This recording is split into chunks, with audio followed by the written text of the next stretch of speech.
Rumah Sakit Mitra Pratama Belajen di Kecamatan Ala, Kabupaten Nrekang, Sulawesi Selatan masih mangkrak di tahun 2025. Pantauan tribuntimur.com Selasa 4 Februari 2025 sore, di lobi depan Rumah Sakit Mitra Pratama dipenuhi semak belukar yang menjulang tinggi hingga ke dinding. Beberapa jendela juga nampak kusam, bahkan ada yang pecah. Di lobi, beberapa plafon banyak yang bolong dan retak. Saat Tribun Timur masuk ke dalam ruang IGD Rumah Sakit Mitra Pratama, suasananya lembab dikarenakan plafon sudah bocor dan dijatuhi tetesan air.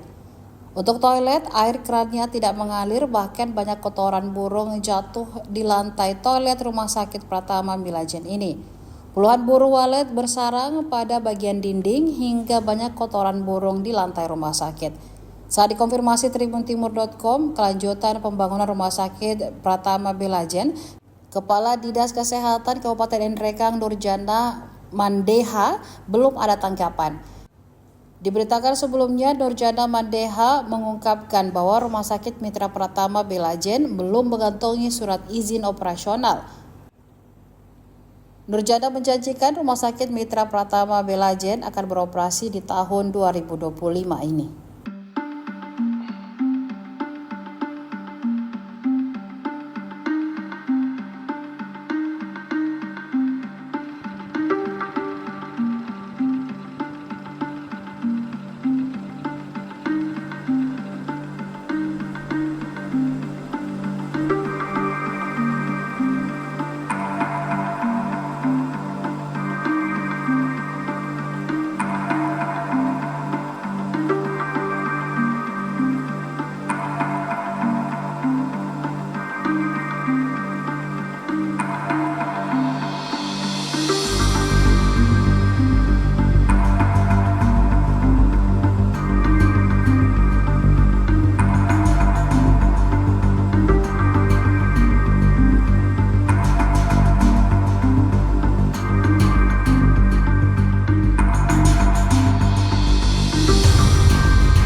Download Tribun X sekarang, menghadirkan lokal menjadi Indonesia.